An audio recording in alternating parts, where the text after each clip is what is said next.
Good morning, Believe Nation. Today we're going to talk about 5 ways to improve your communication skills.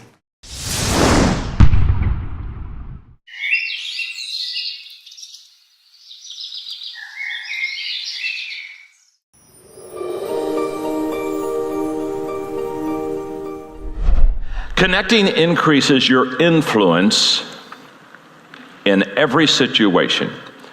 For the foundation of the teaching today, I want to make sure that we really have a grasp of why connecting with people is so vital. So if you'll go to the very first sentence in your note, the number 1 criteria for advancement and promotion for professionals is an ability to communicate effectively. That I do believe. I think the ability to connect and communicate is the number 1 criteria for success with your family, with your marriage, with your children, with your friends, in the workplace, the marketplace, in the community.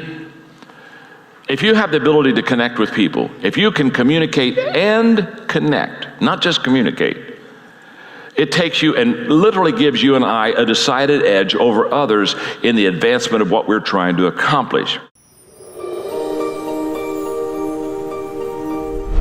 I'd like to suggest that there are 4 really powerful cornerstones, foundations, that we can stand on if we want our speech to be powerful and to make change in the world. Fortunately, these things spell a word. The word is hail, and it has a great definition as well. I'm not talking about the stuff that falls from the sky and hits you on the head. I'm talking about this definition, to greet or acclaim enthusiastically, which is, I think, how our words will be received if we stand on these 4 things. So what do they stand for? See if you can guess. The H, honesty, of course. Being true in what you say, being straight and clear. The A is authenticity, just being yourself. A friend of mine described it as standing in your own truth, which I think is a lovely way to put it. The I is integrity, being your word, actually doing what you say, and being somebody people can trust. And the L is love. I don't mean romantic love, but I do mean wishing people well. For 2 reasons. First of all, I think absolute honesty may not be what we want. I mean, my goodness, you look ugly this morning. Perhaps that's not necessary. Tempered with love, of course, honesty is a great thing. But also, if you're really wishing somebody well, it's very hard to judge them at the same time. I'm not even sure you can do those 2 things simultaneously. So hail. Also, now that's what you say, and it's like the old song, it is what you say, it's also the way that you say it. You have an amazing toolbox. This instrument is incredible, and yet this is a toolbox that very few people have ever opened. I'd like to have a little rummage in there with you now, and just pull a few tools out that you might like to take away and play with, which will increase the power of your speaking. Register, for example. Now, falsetto register may not be very useful most of the time, but there's a register in between. I'm not going to get very technical about this for any of you who are voice coaches. You can locate your voice, however. So if I talk up here in my nose, you can hear the difference. If I go down here in my throat, which is where most of us speak from most of the time, but if you want weight, you need to go down here to the chest. You hear the difference? We vote for politicians with lower voices. It's true. Because we associate depth with power and with authority. That's register. And we have timbre. It's the way your voice feels. Again, the research shows that we prefer voices which are rich, smooth, warm, like hot chocolate. Well, if that's not you, that's not the end of the world, because you can train. Go get a voice coach. And there are amazing things you can do with breathing, with posture, and with exercises to improve the timbre of your voice. Then prosody. I love prosody. This is the sing-song, the meta-language that we use in order to impart meaning. It's route 1 for meaning in conversation. People who speak all on one note are really quite hard to listen to if they don't have any prosody at all. That's where the word monotonic comes from, or monotonous, monotone. Also, we have repetitive prosody now coming in, where every sentence ends as if it were a question, when it's actually not a question, it's a statement. And if you repeat that one over and over, it's actually restricting your ability to communicate through prosody, which I think is a shame. So let's try and break that habit. Pace. I can get very, very excited by saying something really, really quickly, or I can slow right down to emphasize. And at the end of that, of course, is our old friend, silence. There's nothing wrong with a bit of silence in a talk, is there? We don't have to fill it with ums and ahs. It can be very powerful. Of course, pitch often goes along with pace to indicate arousal, but you can do it just with pitch. Where did you leave my keys? Where did you leave my keys? It's a slightly different meaning in those two deliveries. And finally, volume. I can get really excited by using volume. Sorry about that if I startled anybody. Or I can have you really pay attention by getting very quiet. Some people broadcast the whole time. Try not to do that. That's called sodcasting. Imposing your sound on people around you carelessly and inconsiderately. Not nice. Of course, where this all comes into play most of all is when you've got something really important to do. It might be standing on a stage like this and giving a talk to people. It might be proposing marriage, asking for a raise, a wedding speech, whatever it is. If it's really important, you owe it to yourself to look at this toolbox and the engine that it's going to work on. And no engine works well without being warmed up. Warm up your voice. I can say to you, continue to do what you're doing and working on yourself and working on your mindset and your presentation power. Because once you open your mouth, as he said, the world will now know who you are. Your ability, and write this down, to tell your story is key. It's major. And how you present yourself one-on-one. Why is that important, Mr. Brown? Because when you meet someone and you want to do business with them, people are asking three questions: one-on-one, small groups, or large groups. They're asking, who are you? What do you have? And why should I care? That's what they're asking. Because in the business where you are, trust is important, am I correct? Confidence is important, am I correct? There's a lot of skepticism around the industry because of things that have happened. A major investment that people have to make, am I correct? So now they're looking at you, who are you? And so your ability to tell your story. Who are you? What do you have? Your ability to communicate that in a way that will connect with people, in a way that will expand their minds, in a way that will touch their heart, in a way that will cause them to say, this is the person that I want to put my trust in. This is the person that I believe, and this major decision that our family is about to make now, that we should go with. How many of you know that's real? Raise your hands, please. One of the things I observe is simply this. A lot of people are very careless with their language. And so, there's a huge shift. You can either be a victim or you can be a leader, but you can't be both. And if you look at someone who is a victim, a lot of their victimhood comes down to the words they use. I mean, the words you use either lift up your energy, the words you use either make you more creative, the words you use either allow you to do world-class things, or the words you use deny your talents. The words you use could reduce your energy. The words you use could hurt your leadership. So you have a choice every day at work and at home and out on the streets with strangers. You can develop a victim vocabulary or the language of leadership. And in this mastery session, I want to walk you through some of my insights on those. Well, words are powerful. I mean, words have destroyed nations. I mean, think about the great dictators. They're words of hatred. They're words of toxicity. They're words of breakdown.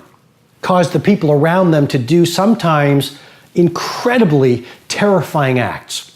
And then you look at people like a Nelson Mandela or a Martin Luther King Jr. or a Mother Teresa. You look at the great business builders. You look at humanitarians. You look at a lot of the great artists, and they were so careful with their words. And their words lifted people up. And that's really what great leaders do. They use the language of leadership. You look at a victim, and they say things like, this is a problem. I've got a problem right here. Or I'm really scared about this. Or I hate that client. Or I hate this work. Or I'm sick of this day. Or I'm exhausted. Or I don't like that. Or she never likes me. It's literally the language of toxicity. And the words you use really are like a context or a framework or a stained glass window on the way you see the world. I mean, here's a game-changing insight. You see the world not as it is, you see the world as you are. You see the world through a lens. And your language forms that lens of belief. I mean, your lens of belief and your personal filter on reality is not really a true filter on reality. It's just the filter on reality that has formed as a result of all the words you've picked up from the moment you were born. So when you were a little baby, your mom and your dad used the language that they were taught when they were kids to use. And if they use the language of victimitis, and if they use the language of victimhood, like, well, you know, you can't do this, I hate this, I'm tired of this, money doesn't grow on trees, be ordinary, if you're successful, you'll be hated. All that messaging that we pick up from our parents and the media and the world around us and our peers, the little kids that we used to play with in the playground, or the friends that we had as teenagers, that will either lift us up or tear us down. So I guess what I'm trying to say, and hopefully I'm making the point clearly for you, but we see the world through this personal filter, and a lot of this personal filter that drives our performance and our behavior is really constructed from the words that we've picked up and then the words we are taught to use. And so the right angle turn for you to create exponential energy, mindset, productivity, creativity, results in the world, results in your life, comes down to, in part, a really intelligent use of your words. And like I said at the beginning of this mastery session, most people are really unconscious about their words. And that's why most people are not getting rare air results. So what are some of the words I encourage you to shift from? Well, don't talk about what you hate to do, talk about what you love to do. Don't talk about problems, talk about opportunities. Don't talk about what makes you tired, talk about what makes you inspired. Don't talk about your past, talk about your future. Don't talk about what broke your heart, talk about what opened your heart. Don't talk about what dispirits you, talk about what you are fueled by. Don't talk about the things within your life that are not working. Talk about the things in your life that are working. Don't talk about your pain. Talk about your pleasure. And you know, if I were sitting with you right now coaching you, I mean, I am coaching you, and what I would encourage you to do as soon as I finish this mastery session is pull out your journal. And if you're not journaling, please start journaling, because journaling is a ritual you want to install into your days. Joan Didion said this: I don't know what I think until I write it down. Think about that. I don't know what I think until I write it down. And so in your journal after this mastery session, pull out a fresh page and draw a line down the center of the page and write about the language of victimhood and the language of leadership. And start to write down all the words you use and the sentences you employ that really are speaking, that are really victim speak.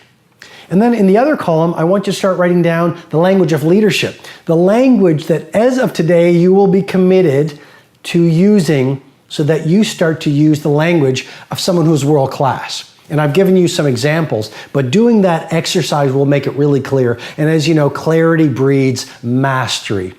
Bottom line is this: you are built to be a leader. You are not constructed to be a victim. And once you get your words right, you are going to start noticing daily shifts in your energy, your focus, your momentum, your confidence, and your output. And when you start getting those words right, you start lifting your professional life, your personal life to a whole new level of wow. And guess what? That is what you are meant to do. Many nervous speakers distance themselves physically. If you've ever seen a nervous speaker present, he or she will say something like this: "Welcome, I am really excited to be here with you."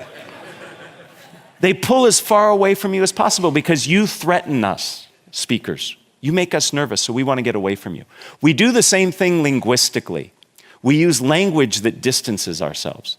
It's not unusual to hear a nervous speaker say something like, "One must consider the ramifications," or "Today we're going to cover step 1, step 2, step 3. That's very distancing language. To be more conversational, use conversational language. Instead of "one must consider," say, "This is important to you. We all need to be concerned with." Do you hear that inclusive conversational language? Has to do with the pronouns. Instead of step 1, step 2, step 3. First, what we need to do is this. The second thing you should consider is here. Use conversational language. Rapport is power. Earlier today, we said anything you want to achieve, anything you want to learn, master, experience, there's somebody out there who has a life experience, the understanding, the network, the capital, the thing you need to be able to achieve it. But they're not going to give you what they want, or they're not going to give you what you want, rather, and need, until you first give them what they want and need. And you're not even going to find out what they want and need until you first get in a relationship of rapport. If you don't do that, you're never going to learn anything. Rapport is power. What is a relationship of rapport? Rapport means total responsiveness between people. When someone is totally responding to you, and you're totally responding to them, you're in rapport. There's that connection. It's that spark that happens in certain communications or relationships. Now, everybody wants to create rapport, have it, but most people only get rapport with people who are like whom? Themselves, and they lose with everybody else, which means you got a very limited world. So we want to take it to a different level. So let's say, for example, if I said to you right now, guys, I want you to go out to a local restaurant or bar, and I want you to meet somebody, and I want you to develop rapport with them, a connection with them. How many feel like you could do that no problem? Say aye. And if you're not raising your hand, you're probably selling yourself short. Of course you could. How would you do it, though? You'd walk in this restaurant or bar, you meet somebody, and you'd engage them in conversation by asking a few what? Questions. Now, is it possible to ask a few questions and have the conversation go poof and just die? Is that possible? Yes or no? So questions don't create rapport. Questions are a tool we use to dig for something. What are you digging for when you're asking these questions? You're trying to find something in what? That's right. So write in your notes, rapport is created by a feeling of commonality. Rapport is created by a feeling of commonality. Rapport is created by a feeling of commonality. When we feel like we have something in common with someone, there's a spark. Now, here's the problem. If rapport is created by a feeling of commonality, most people try to get rapport by using words. But you've already learned something. What percentage of our communication skills are words? What percentage? 7%, which means you're leaving out 93% of your skills, which is why most people don't get rapport with a large number of people. You know, what do? You walk in a restaurant or a bar and go, hi, what's your name? Where are you from? Why are you here? And the person says, my name's Habib. I'm from Iraq. I'm a terrorist. I'm here to kill people. And you go, amazing. Me too. No. See, words don't always work, do they? But there is something that always works to get rapport, and it's something called matching and mirroring. Matching and mirroring. Now, matching and mirroring came about 35 years ago when we've all done matching and mirroring our whole lives. But the person who pointed out was Milton Erickson. Dr. Erickson was a genius. What he did was he was a medical doctor, but he also was a psychologist and a hypnotherapist, probably the best that ever lived. And people would come to see him who try to change everything anywhere else in their life, nothing would work. They see him for one session, he'd handle it. And the reason is because he understood something. He understood that you have both a conscious mind and a subconscious mind. And he knew the subconscious is more powerful. It's the part that makes your heart beat 100,000 times a day without having to think about it. So he knew if he could influence your subconscious mind, he could change anything, and that's what he did. But here's how he did it. He had polio, so he was in a wheelchair. So he spent an enormous amount of time studying people. And he began to notice something about human beings, that when human beings got together, if they got in rapport, a relationship of responsiveness, they became like each other in a variety of ways. What he called they mirrored each other. Now, I've taught this for 25 years, so I'm sure you've heard of it. And I've written it in my books, and it's been taught in a variety of other areas now. But it's one thing to know it intellectually or to understand it. It's another thing to know it where you're doing it. And that's what I want to get you to do tonight so you have a real experience of it that you won't forget. But here's the basis of it. People like people who are like whom? Themselves. And people don't like people who are not like themselves. To be more specific, write this down. People like people who are like themselves or who are like how they would like to be. People like people who are like themselves or are how they would like to be.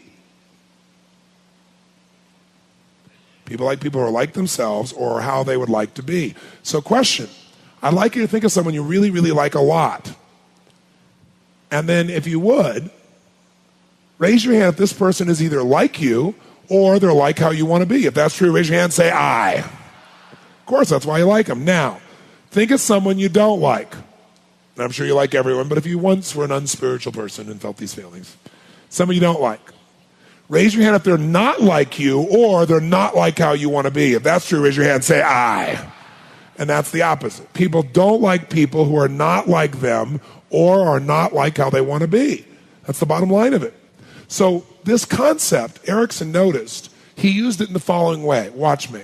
If you came in to see Dr. Erickson, instead of talking to you intellectually and trying to get through to you, he'd go right for the jugular by getting your nervous system connected to him, getting rapport. So if you came to him and you said, Dr. Erickson, I don't know, this is a waste of time. I've tried everything and I don't know, I think I should just go. He would do this. He'd go,